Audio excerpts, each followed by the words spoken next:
자, 이번에는 순열에 대해서 한번 공부를 해볼 거야. 낯선 용어죠, 순열. 근데 이게 순열이 뭔 말이냐면, 이번 단어를 잘 보고 이제 순열의 정의라고 정하긴 했는데, 순열이 뭐의 약자냐면, 순서대로 나열하기의 약자야. 그러니까, 뭐랄까, 서로 다른 이렇게 몇 개를 순서대로 이렇게 나열하는 방법의 가짓수를 공부하는 게 바로 이번 단원의 목표라는 거죠. 자, 순열이 뭐의 약자라고? 그렇죠. 순서대로 나열하기라는 거야. 자, 이걸 우리가 처음 배우냐? 안 그냥 중학교 때 이런 거 있었지.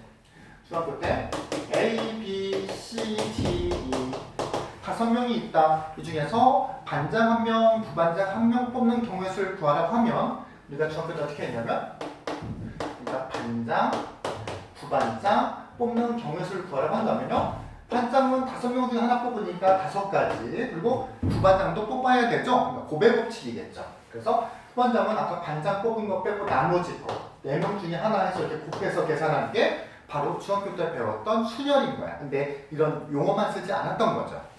자, 그럼 이게 왜 순서대로 나열하겠냐면 5명 중에서 2명을 뽑아서 앞에다가 하나, 뒤에다가 하나 놔야 반장, 부반장이 정해지는 거잖아. 그러니까 이게 배열이잖아. 그지? 순서에 놓는 걸 배열이라고 한다고. 그래서 뽑아서 배열까지 하는 경우의 수를 순열이라고 하는 거지. 자, 몇 명 중에서? 5명 중에서 2명을 뽑아가지고 배열까지 마친다. 이게 순열이고, 기호로는 우리가 어떻게 쓰냐면 이렇게 NPR이라고. P는 이제 뭐의 약자냐면 퍼뮤테이션의 약자인데 사전에 찾아봐도 큰 의미 없어요. 사전에 찾아보면 그냥 수학용어로 순열이라고 적혀 있어. 그냥 이렇게 생각하는데 P라는 거는 순열을 나타내는 기호다. 그러면 왼쪽과 오른쪽에 조그마한 숫자를 적는데 이게 의미하는 건 뭐냐면 서로 다른 n개 중에서 r개를 뽑아 배열하는 방법의 가짓수를 말하는 거야. 자, 중학교 때 배웠던 걸 좀 적용시켜 볼게요. 서로 다른 몇 명 중에서 5명 중에서 2명을 뽑아 반장, 부반장에 배열해 주겠죠. 그렇다면 기호는 5명 중에서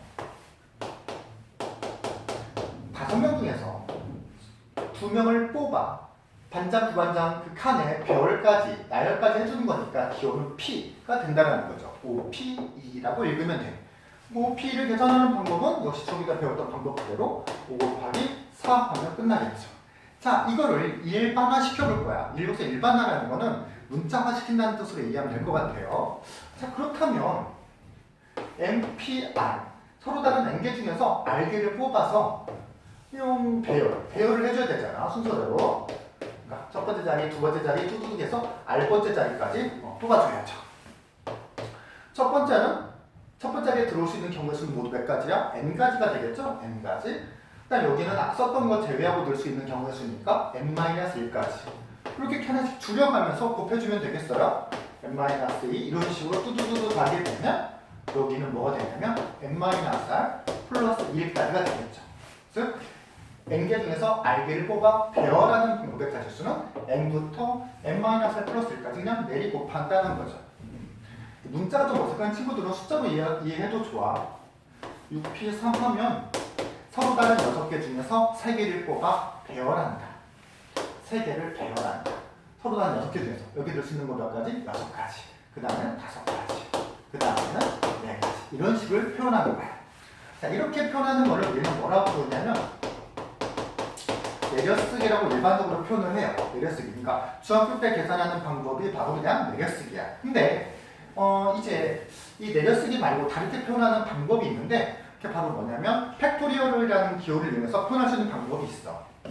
자, 팩토리얼. 이게 느낌표는 아니고 팩토리얼이라는 기호인데 3팩토리얼 이렇게 쓰면 이게 뭔 뜻이냐면 이렇게 되는 거고요. 그 다음에 5팩토리얼 하면 5부터 그러니까 그 숫자부터 내리 곱하는 거야. 어디까지? 1까지. 그걸 기호로 다 쓰면 귀찮잖아. 그러니까 그 기호로 5팩토리얼 이렇게 쓴다고. 5팩토리얼이라고 있는 것도 귀찮아서 그냥 선생님은 5팩 하고 그냥 끝을 내죠. 자, 그렇다면 이거를 팩토리얼로 표현을 하면 이렇게 쓸 수 있을 거야. 역시 문자로 헷갈릴 수 있으니까 6p3을 한번 보여줄게요. 자, 팩토리얼의 기호를 쓰기 위해서는 1까지 내리 곱해야죠. 그러니까 여기다가 우리 친구들은 화면이 이렇게 색깔이 구분이 안 되려나?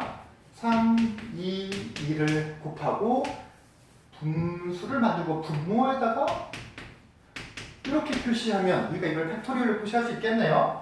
자, 그 분자는 6팩토리얼, 즉 왼쪽에 있는 숫자의 팩토리얼이 그냥 그대로 오는구나. 그렇다면 MPR도 분자는 다 여기까지 곱하면 1까지 곱하면 분자는 M 팩토리얼이라고 쓸 수 있을 거고, 자, 분모에 이제 3일이 생기는데 여기 어떻게 만들어지는 거냐면 여기에서 이거 뺀 숫자의 팩토리얼이 만들어지겠군. 그렇죠? 일단 여기는 n에서 r을 뺀 n-r 팩토리얼 이렇게 표시할 수 있다는 거예요. 느낌표랑 똑같아, 친구들아. 자, 이렇게 해서 그냥 쭉 내려 쓰는 걸 우리가 내려쓰기라 부르고, 컴퓨터처럼 쓰는 거를 내려쓰기라 부르고, 그 다음에 이렇게 팩토리얼을 이용해서 표현하는 거를 우리는 뭐라 부르냐면 순열식이라고 불러. 그럼 어떤 게 더 많이 쓰이냐? 여전히 내려쓰기가 더 많이 써. 그러면 순열식은 언제 쓰면 좋냐? 좀 숫자가 클 때. 뭐 예를 들어서 막 60, P30 해봐. 이걸 언제 내렸으니? 60, 59, 58, 57 언제 30개를 내렸어? 그렇지? 이럴 때라든지. 아니면 뭐 6PR 이렇게 둘 중에 하나가 미지수여서 몇 개를 내렸어야 될지 모를 때 우리는 보통 순열식을 쓴다는 거야. 자, 이렇게 여기까지가 순열의 간단한 좀 정의고, 몇 가지 좀 약속된 걸 좀 공부를 해볼 건데, 자, NPN, N개 중에서 N개를 뽑는 경우에 쓰죠. 내려쓰기로 생각한다고 한다면 N, N-1 다 줄 세워야 되잖아. OP5, OP5, 5개 내렸어야 되니까. 결국 5팩이겠죠? 그러니까 얘도 쭉 내려쓰게 되면 이렇게 표현될 거고, 그럼 NPN은 당연히 뭐가 돼야 되냐면 N 팩토리얼이 되는 거죠. 이렇게 생각해도 돼요. N개 중에 N개를 뽑아 줄 세우는 방법의 가지수가 N팩이다. 즉 N개를 다 줄 세우는 방법의 가지수가 N개다. N팩이다. 5명을 다 일렬로 줄 세울 수 있는 방법의 가지수는 5팩이다. 이렇게 이제 우리 친구들이 이해하면 되는데, 방금 위에서 만들었던 이 순열식에다가 R 대신 N을 집어넣으면 NPN이 되는 거잖아. 근데 R에다가 N을 집어넣어봐요. 분자는 N팩이 되고요. 분모는 n 빼기 n이 돼서 0팩이 됐죠? 그러니까 여기다 r 대신 0을 집어넣으면 이게 0팩분의 n팩이 돼. 0팩이라는 건 존재하지 않잖아, 그렇지? 팩토리얼이라는 건 1부까지 내려 곱하는 건데, 근데 npn이 n팩이 되어야 된단 말이야. 즉 이게 n팩이 되어야 돼. 그러려면 어떻게 되면 좋겠어? 0팩이 뭐면 돼? 1이면 되죠? 그래서 한 가지 중요한 약속이 생기는데, 0팩은 존재하진 않지만 우리가 0팩토리얼을 뭐라고? 1이라고 가정해서 써야 된다는 거야. 알겠죠? 자, 여기까지가 기본적인 순열의 정의고, 살짝 선생님이 이번 단어도 마찬가지로 실전에 잘 나오는 잡기술들 몇 가지 알려주고 영상 마무리할게요. 잘 정리해놨죠? 자,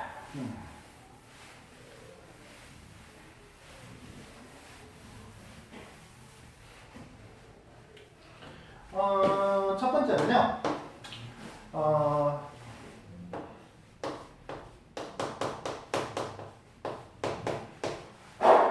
자, 이웃하기라고 이름을 정했는데, 뭐 이런 거예요. 남학생 3명, 여학생 4명이 줄을 쓰는데 남학생끼리 서로 이웃하는,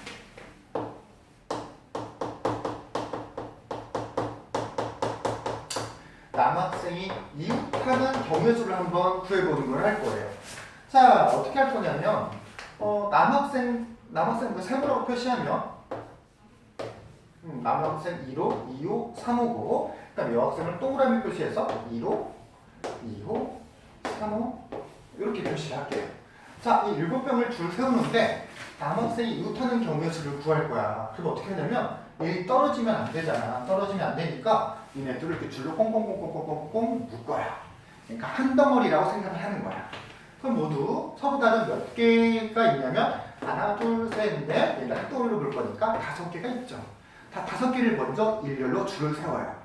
5개를 모두 일렬로 줄 세우는 기호가 앞에서 우리가 P를 쓰면, 순열을 쓰면 OP5가 되겠죠. 근데 어차피 5개 다 줄 세우는 거니까 OP라는 P를 쓰지 말고 그냥 바로 뭐라고? 5 팩토리얼, 아까 우리 npn 이 n 팩토리얼이라고 했죠? 즉 n개를 다 줄 세우면 n팩이니까 그냥 5개를 다 알려줄로 세우는 방법은 5팩이에요. 그런 다음에 얘네들 안에서 얘네들이 서로 자리를 어떻게 해? 바꿔도 되겠죠? 즉 이 안에서 이 셋이 서로 자리를 바꾸는 방법의 가지수가 3개를 나열하는 방법의 가지수인 3팩까지가 되겠다. 그죠? 3개 나열하는 방법 3pn 또는 321, 3팩. 그래서 이웃하는 경우의 수고 두 번째 이웃한 이번에는